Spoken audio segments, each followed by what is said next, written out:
Woke up to this shitstorm making the rounds today.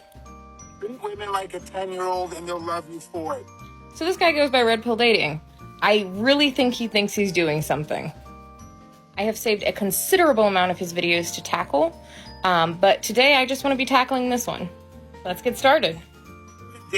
Don't, for example, talk about politics, economics, all those complicated things. Talk about food, sex, partying, going on vacation. That's the things that women resonate well with. Honestly, if you tried to talk to me about food, partying, and vacationing on a date, I would just assume you were a really boring person. One of my favorite things to talk about is societal trauma. I also do abandoned architecture photography. Like, every time I see one of these, I have to ask the question, what kind of women are you dating? Because I don't know of a single woman out there who honestly, truly, deeply, only can talk about partying, food, and vacationing. It doesn't have deeper, more obscure hobbies. My boyfriend has a family member who's maybe 14, and she is obsessed with the stock market. She loves it. She is fascinated by it. She checks the stocks every morning. She has her own investments. The side eye she would give you at the thought that economics is too complicated for a woman. When they argue with you, don't get upset. Would you get upset if you were arguing with a 10-year-old? Of course not, because they are a 10-year-old. The first thing I want to say is, from a child development perspective, 10 years old is a very specific age because they are on the cusp of developing abstract reasoning. So the implication that women don't have abstract reasoning that's certainly a take. Also, I don't generally spend a lot of time around children, but one of the things that I just do, and a lot of people I know do, probably because we are part of a gentle parenting generation, is treat them like their opinions and feelings have weight and matter, and not blow them off. Like apparently you would do to a 10-year-old. So when you get into an argument with a 10-year-old, or you get into an argument with a woman, you kind of okay, no problem, you blow it off. Say it with me now. We do not invalidate people's emotions, whether they be men, women, non-binary people, or children. We do not treat anyone like they are 10 years old, even if they are 10 years old.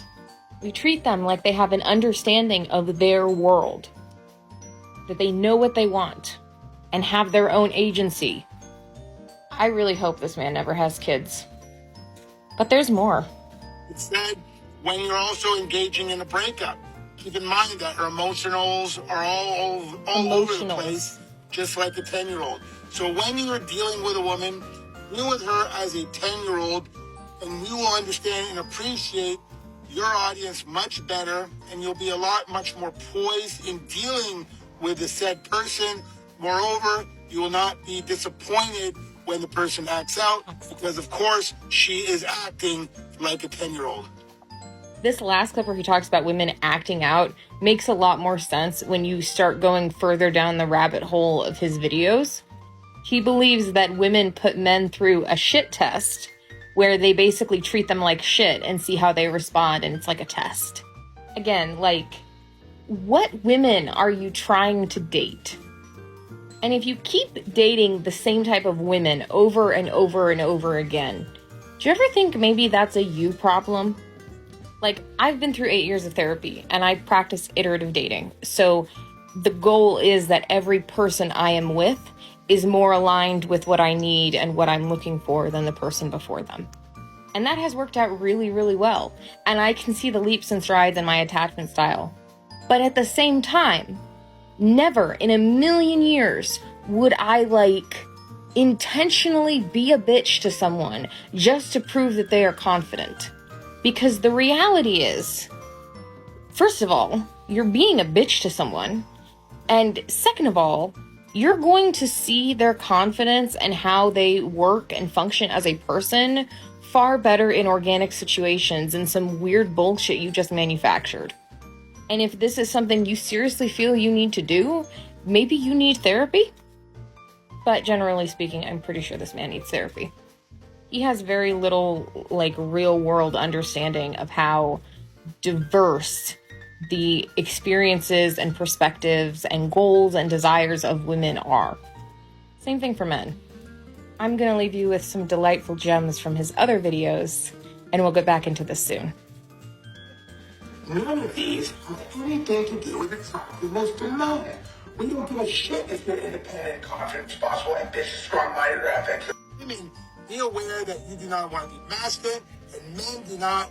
You should not be feminine, because either way, you're going to start to create a diversion between the two. Here's a dating insight for you men. Think of a woman as a cat that you're playing with a string. Women are not loyal towards guys, so why should guys be loyal towards women? Think of it this way. 80% of divorces are precipitated by women.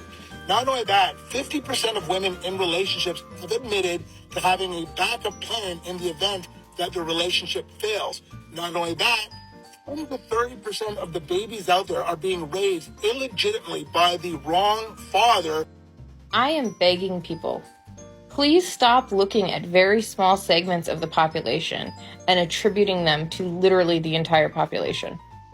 Have a good day and happy healing, because I think after that we all need to do a little bit of healing.